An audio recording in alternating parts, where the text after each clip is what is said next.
ak xel mu sell mi amin na barke Yeesu Krista suñu borom ak cofeeluk Yàlla ak xel mu sell mi ñu boole ànd ak yéen ñëpp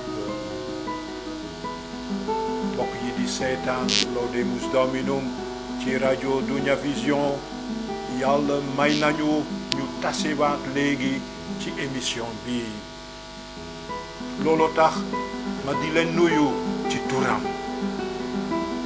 Yàlla nañu Yàlla barkele yiwam bi mu ñu soppee ñun ñépp chrétien yi jullit yi ak ñu gëm ci Yàlla dale ko ci seeni aada xeet lu jiitu tey ñu ngi ci ñetteelu dibéeru Laban atum A ci l'évangile bi Saint Baptiste di yonent bi waajal xoli waa jamonoom ngir ñu di teral Krista bi Yàlla di yónni dafay laajte ci mbirum Yeesu naan ndax yaa di ki waroon a dikk am dañu war a xaar keneen nañu bàyyi suñu xel ci li ko Yeesu tontu ñaareelu wàll wi di njàngale mi dale ko ci émission bi bëggoon nañu leen a wonaleek téere bu ndaw bi ñu tuddee ordo liturgique bunt lay dooni ngir jàngal ak fàttali leen waat ponk yi gën a am solo ci xumbal mees bi lu tollook am atum jàngu bi pendant une année liturgique ci wàllu prier avec les psaumes dinañu ñaanandook yéen psaume 146 psaume bi dafa ñuy dimbali ngir màggal borom bi ci li mu sopp bépp doomu aadama rawatina néew doole yi ak ñi sonn ñetteelu wàll wi di démb ak tey bëgg nañoo dugg ci xelum émission yi ñuy séento def ci mbirum jaboot gi Pape François bind na ci benn bataaxal tudde ko Amoris Laetitia maanaam mbégtem cofeel gi ngir jublu ci émission yooyu dinañu leen taril booyu cofeel l'hymne de l'amour bi Paul mu sell mi bind ci bataaxal bi mu jëkk yónni waa Korent Alleluia Alleluia Alleluia Alleluia Alleluia Alleluia Je t'aime Seigneur ma force mon sauveur tu m'as sauvé de la violence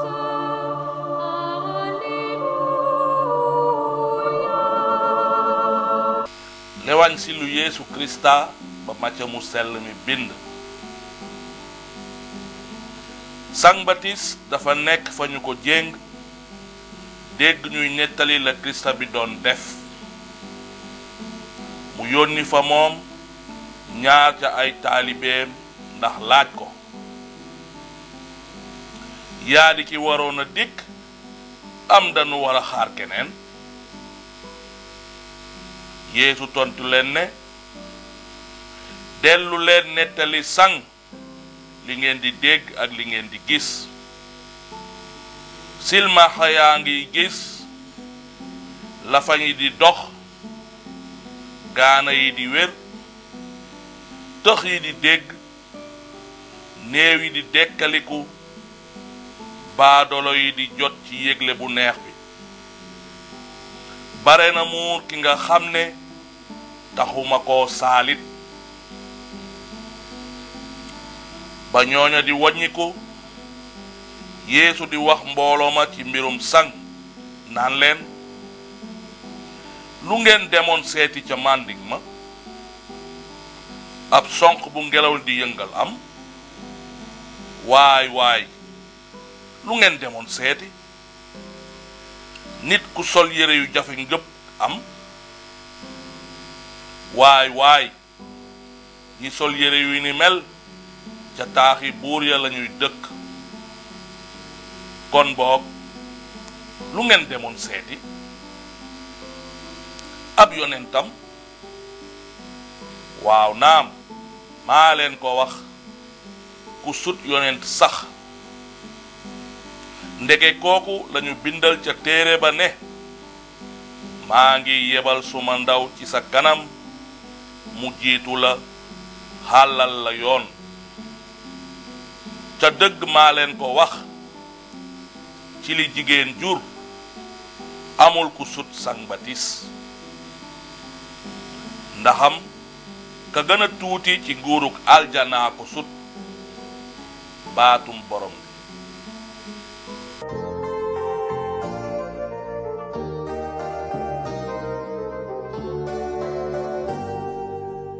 Tu fais de nous un peuple de témoins pour dire au monde tes merveilles. Tu viens demeurer au cœur de chacun et ta parole nous réveille. Fermer les yeux pour tout quitter et les ouvrir sur l'inconnu. Vouloir donner son Fils unique, être témoin de la confiance. Tu fais de nous un peuple de témoins pour dire au monde tes merveilles. Tu viens demeurer au cœur de chacun et ta parole nous réveille. Chanter, danser et louer Dieu, offrir sa faute et son péché, tenir sa place. mbokk yi ba tey ñun waa Procès Wolof gëm nañu bu wóor ne jaarale ko ci suñu émission Laudemus Dominum mën nañoo indi suñu wàll wu ndaw ngir xamle lu di ngëm ak dundu chrétien bëgg ñoo gaa wala forcé kenn mu ànd ak nangu suñu xalaat ak suñu gis-gis ndaxte ci fanu ngëm bépp doomu aadama moom boppam te ci moom sa bopp lañu la bëggee fonk ba fa fonk mën a yem waaye loolu terewul ñi bokk diine ak ñi bokkul diine ñu di déglonte ku nekk wax li mu gëm ni muy seete yàlla ak xalaatam bu yaatu bi laal doomu aadama si sépp le grand dessein d'amour de Dieu avec l'humanité ni muy dundee ngëmam ak ni mu ñaane ak ñoom seen kon en toute liberté ñeme nañoo firi ponk yu mag yi ci suñu diine chrétienne ndax ñu xam leen dale ko émission bu tey bii bëggoon nañu leen a wonale téere bu ndaw bii la Commission nationale de pastorale liturgique et sacramentelle moo ko bind génne ko te tudde ko ordo liturgique ñi bokk ci kuréel boobu ñoo di Monseigneur Jean-Pierre Bassène l'évêque Kolda di njiitu kuréel bi l'abbé Pierre Sandi Diouf bu l'archidiocèse su Ndakaaru di secrétaire bi l'abbé Boniface Ngom bu Kaolack di secrétaire adjoint l'abbé Étienne Mbeng bu Thiès di trésorier bi ak père abbé Ange Ñukki Kër Moussa bind nañu téere bi ñuy naan ordo liturgique ci turu kuréelu lewek yi ci Sénégal Mauritanie Cap-Vert ak Guinée-Bissau la conférence épiscopale du Sénégal bind nañu ko ngir siiwal ko ci jàngub Sénégal bépp ba labbe yi ñi jébbalu ci Yàlla les religieux et religieuses ak laïc yi góor ak jigéen mag ak ndaw jënd ko di ko jëriñoo ngir mën a dund seen ngëm di ko xumbal bésoo bés lu telloog atum jàngu bi pendant l'année liturgique 2016-2017 daaw commission boobu bind na téere bu ni mel génnee ko siiwal ak a jaay bii mooy ñaareelu yoon wi ndaxte at mu nekk am na ay coppite yu mu àndal. ci suñu gis-gis bu néew xalaatoon nañu ne ñu teg ci bët xool ko fu gën a jege di gëstu ci li mu ëmb dina dimbali suñu mbokk catholique yi ci seen dundu chrétien ñu gën a nànd liy xew lu tollook am atum jàngu bi waaye gis nañu itam ne duñu mën a jeexal njàngale mi ci benn yoon jéego pas à pas ndànk-ndànk dinañu firi liy ànd ak une année liturgique am atum jàngu bi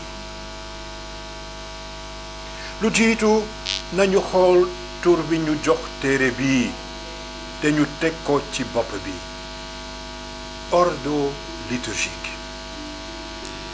ordo baat bu latin la dafay tekki ci tubaab ordre wala disposition ci wolof mën nañ ko sotti ak tëralin wala doxalin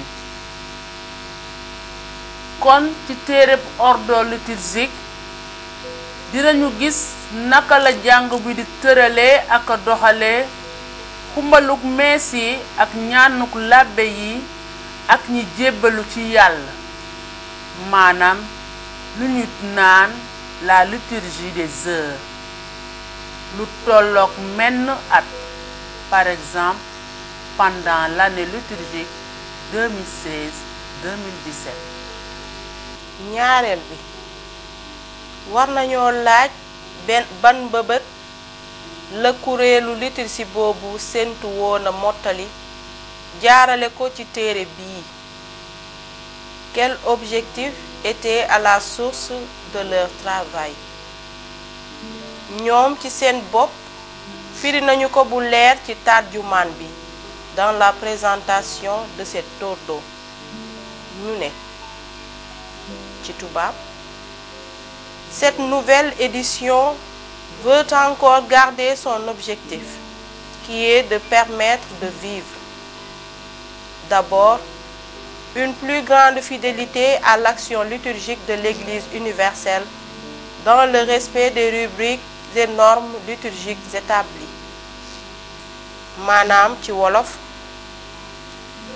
dañu wéyal mébét ba ñu toppoon yoon wu jiitu wa nu génnee téere bii daaw lu jiitu ndax nu mën a takku ci jëfi jàngu bi ci àddina si sépp di fonk tëralin yiy dundal liturgie bi. Je cite ci tubaab. Ensuite, cela permettra de vivre une véritable communion ecclésiale à 3 niveaux. 1. Avec l'Église universelle, les communautés diocésaines et paroissiales. 2. Avec les instituts et les congrégations. 3. Tout en confiant à la miséricorde de Dieu les âmes de nos prêtres et évêques défunts. ci wolof mébétu téere bi moo di itam ñu mën a bokk xol bokk xalaat ak jàngu bi vivre la communion ecclésiale ci ñetti fànn maanaam benn ak jàngu bi ci àddina si sépp ak mbootayi diocèse yi ak yi nekk ci paroisse yi ñaar ak mboota yi ñi jébalu ci Yàlla ñett ak suñu dem si yàlla yi di suñuy lewek ak labbe yi gaañu ñu di leen ñaanal di teg suñu yaakaar ci yërmande yàlla. lu téere bi ëmb lu ñu ci mën a fekk lu jiitu dinañ ci fekk naka la kilifteef jàngu bi ci àddina si sépp dale ko Rom di doxalee xumbaluk mees yi lu tollook menn atum njàngu mi maanaam la célébration de l'église universelle calendrier romain. ñaareel bi dinañu ci fekk bési xew yu ñuy xumbal ci paroisse yi diocèses yi maanaam les différentes fêtes des différentes paroisses du diocèse du pays. ñetteel bi dinañ ci fekk it bési xew yi mbootaay ñi jébal ci yàlla di xumbal maanaam les dates des fêtes des différents instituts et congrégations présents dans le pays. dinañu ci fekkit bés yi suñuy mbokk labbe yi missionnaires yi ak suñuy baay leweki Sénégal gaañu, les dates de décès des confrères prêtres diocésains et missionnaires et pères évêques du Sénégal. mbokk yi ni ngeen ko déggee li téereb ordre liturgique bi ëmb bare na daanaka mënuñu ko nànd ci benn yoon. looloo tax ñu bëgg a baamtu li ñu wax ci kaw maanaam dinañu jëm kanam ci suñu njàngale mi ndànk-ndànk jéego jéego. léegi nañu tàmbaleek ponk bu jiitu bi ñu faral a dégg ci kaw maanaam l'année liturgique di atum jàngu bi. lu di am atum jàngu bi? Qu'est-ce qu'une année liturgique?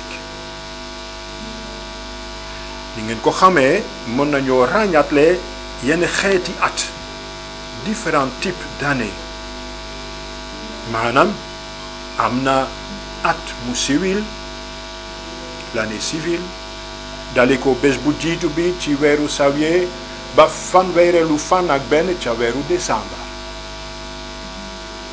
xam nañu it atum l'école l'année scolaire dale ko ca weeru octobre ba ca weeru juillet.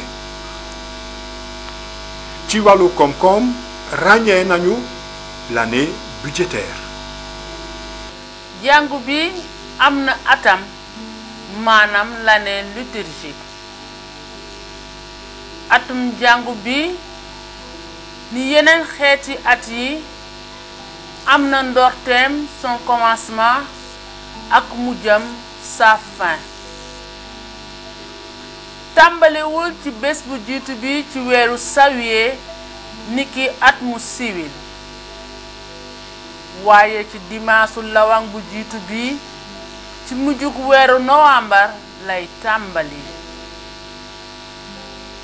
atum jàngu bi di l'année liturgique dafay jëm kanam daanaka ni ngeen ko gisee ci wërngël bii te ñu koy wëndeel. nañu ci teg bët bu gën a jege. wërngël bi xaajale nañu ko ci yenn wàll jox wàll wu nekk meloom sa couleur. nañu tàmbali ci àpp weeru novembre dugg ci weeru décembre. fii la atum jàngu bi di tàmbalee ak melowu ngànj violet. bu ñu wëndeelee suñu wërngalu at mi dinañu taseek melowu weex wi ba pare ñu di dugg ci melowu nëtëx wert wi. noonu ñu dugg ci jeneen jamono yu ñu màndargale melow ngàññ wi. bu ñuy xool bu baax dinañu ràññee it yenn rëdd yu sew ci melowu xonk wi en rouge.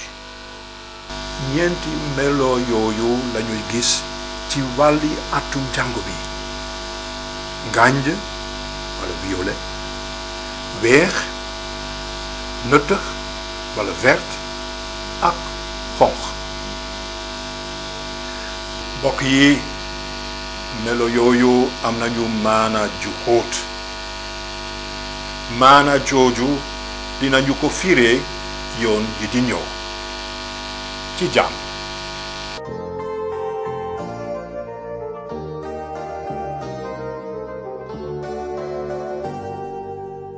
Tu fais de nous un peuple de témoins pour dire au monde tes merveilles. Tu viens demeurer au cœur de chacun et ta parole nous réveille. Fermer les yeux pour tout quitter et les ouvrir sur l'inconnu. Vouloir donner son Fils unique, être témoin de la confiance. Tu fais de nous un peuple de témoins pour dire au monde tes merveilles. Tu viens demeurer au cœur de chacun et ta parole nous réveille. Chanter, danser et louer Dieu, offrir sa faute et son péché, tenir sa place.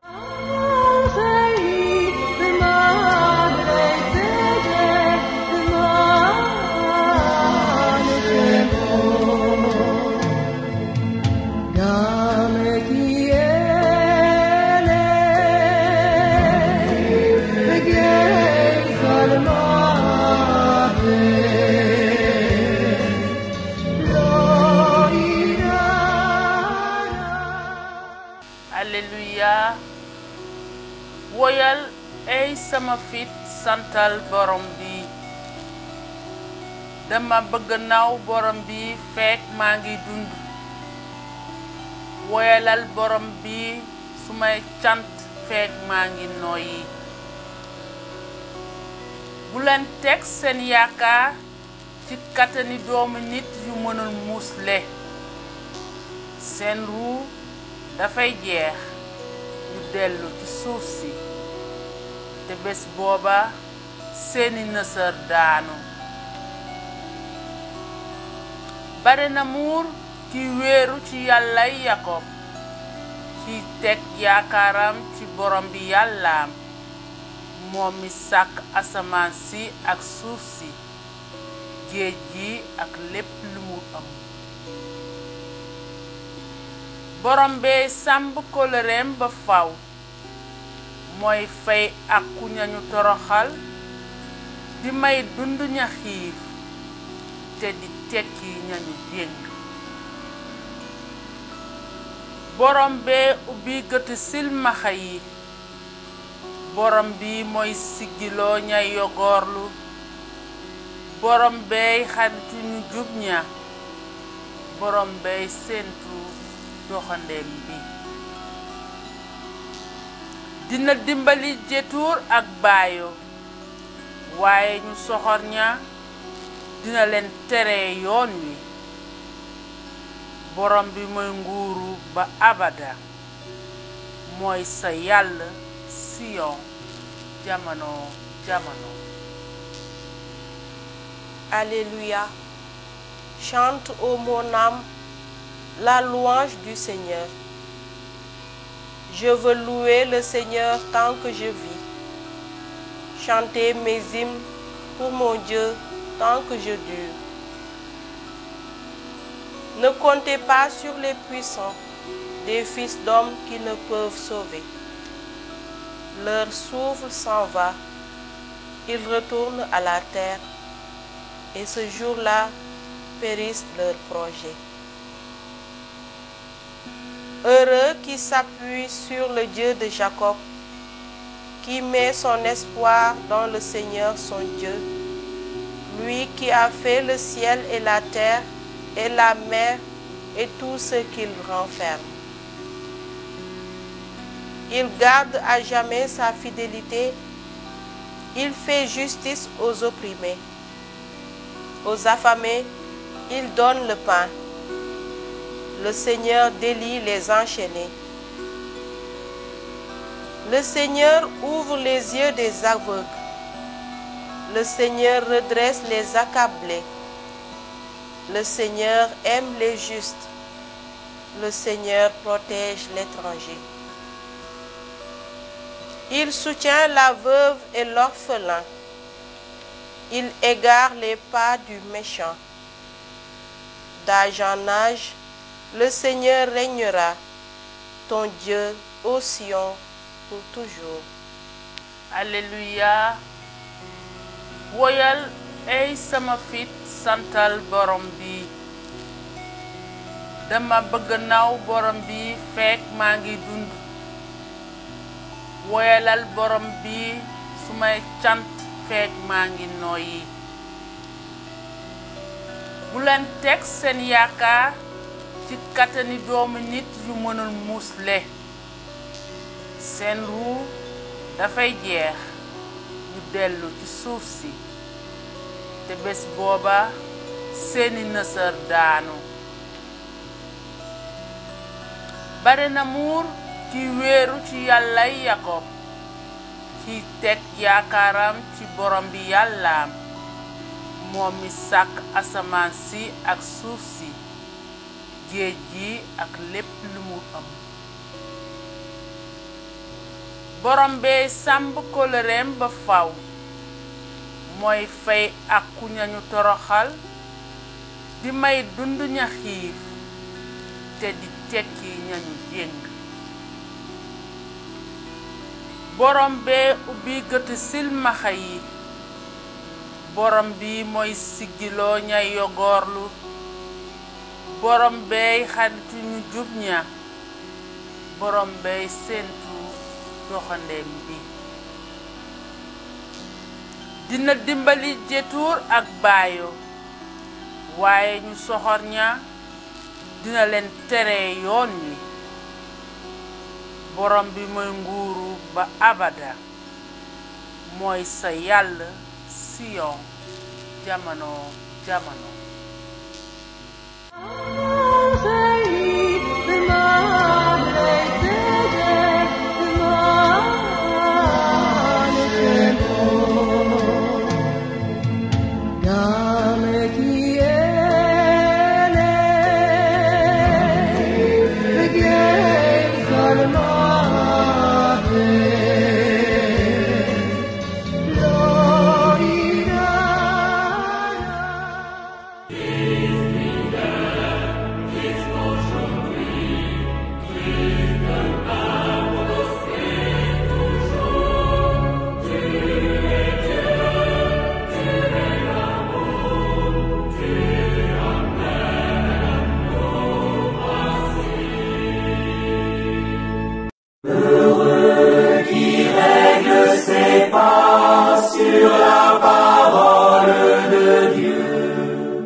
Règle ses pas sur la parole de Dieu.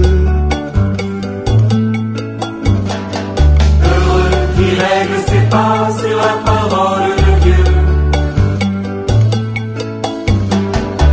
Heureux les hommes intègres dans leur voie, qui marchent selon la loi du Seigneur.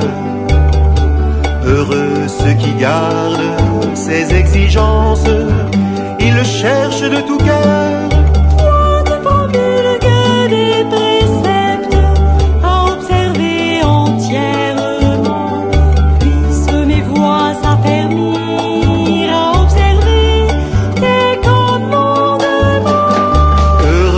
Règle ses pas sur la parole de Dieu. Heureux qui règle ses pas sur la parole de Dieu. Heureux qui règle ses pas sur la parole de Dieu. Heureux qui règle ses pas sur la parole de Dieu. Sois bon pour ton serviteur et je vivrai.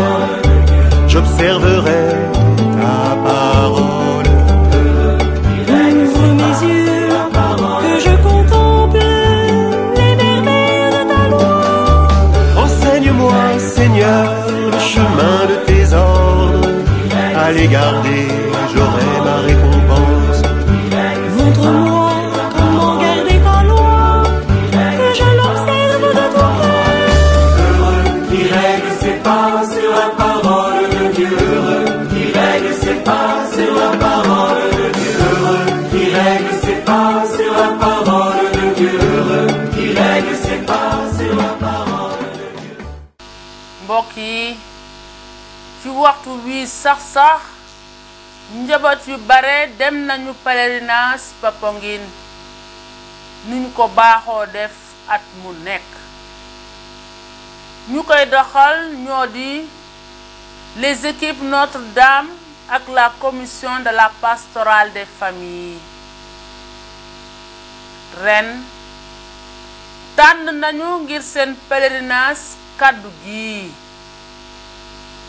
couple marié bâtisseur de pont maanaam aji àndandoo ci sëy bi tabaxkati pom. émission bi di ñëw maanaam dimanche bi ñuy xelmati dinañu leen won ci lu gàtt nu mu demee ak pèlerinage boobu. waaw bëggoon nañu leen a yëgal dale ko léegi ne dinañu bàyyi ndànk-ndànk suñu xel ci njaboot yi ci émission 2017. lu ko waral li tax njaboot gi di ami solo su bare ci ñun moo di bataaxal bi suñu pape bi François bind lu jëm ci cofeel gi ci biir njaboot gi sur l'amour dans la famille. Sunu pape François bind na ko ni exhortation apostolique post-synodale tudde ko Amoris Laetitia ci latin maanaam la joie de l'amour mbégteem cofeel gi. bind na ko ndaxte dégg na lu bare lu jëm ci njaboot yi ci ñaari ndajeem lewek yi ca Rome. mu jiitu bi dale ko juróomeelu fan ba fukkeelu fan ak juróom ñeent ca weeru octobre 2014 ak ñaareel mi dale ko ñeenteelu fan ba ñaar fukkeelu fan ak juróom ca atum 2015 ca weeru octobre itam. bataaxal boobu yónnee na ko lewet yi labbe yi ak jaakar yi ñi jébbalu ci yàlla aji sëy yu kerceen yi ak aji ngëm ñi ñépp. ci bataaxal boobu Pape François bind na ay kàddu yu neex a neex ngir aji sëy yi. par exemple firi na ci woyu cofeel l'hymne à l'amour bi Paul mu sell mi bind ca bataaxal ba mu jëkk yónnee waa Korent xaaj fukk ak ñett verset 1 ba juróom ñett. wóor nanu ne dinañ ci mën a dellu si ëllëg. Qui règle ses pas sur la parole de Dieu. Heureux qui règle ses pas sur la parole de Dieu. Heureux qui règle ses pas sur la parole de Dieu. Heureux qui règle ses pas sur la parole de Dieu. Sois bon pour ton serviteur et je vivrai, j'observerai ta parole. Ouvre mes yeux, que je contemple les merveilles de ta loi. Enseigne-moi, Seigneur, le chemin de tes ordres. À les garder, j'aurai ma récompense. Montre-moi comment garder ta loi, que je l'observe de tout cœur. Heureux qui règle ses pas sur la parole de Dieu. Heureux qui règle ses pas sur la parole de Dieu. Heureux qui règle ses pas sur la parole de Dieu. Heureux qui règle ses pas sur la parole de Dieu.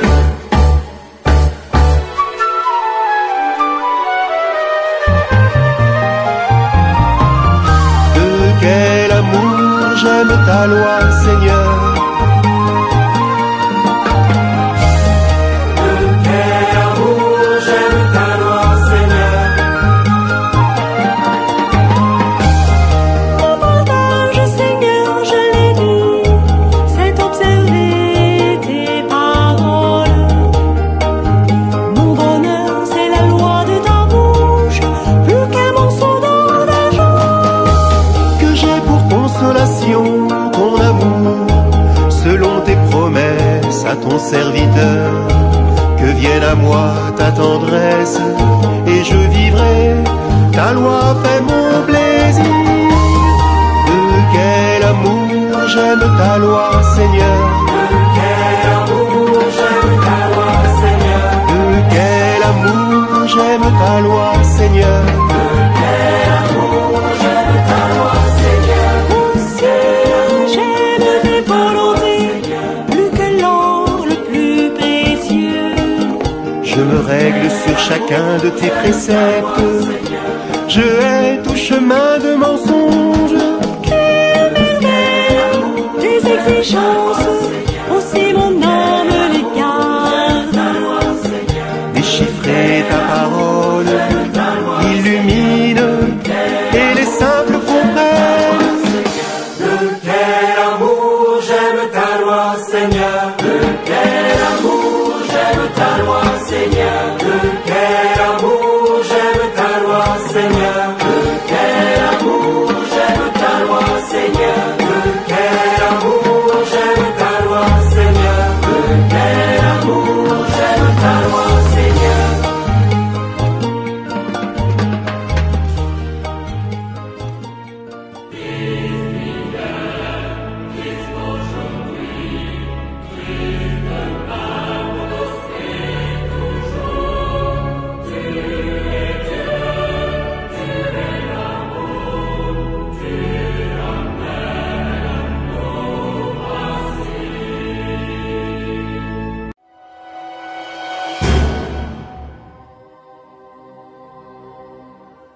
mbokk yi ci l'évangile tey bi Yeesu tontu na Sambatis di lim li Yàlla di def jaarale ko ci moom mu ne silmaxa yaa ngi gis la fañ yi di dox gaana yi di wér tëx yi di dégg néew yi di dekkaliku ba doolo yi di jot ci yégle bu neex bi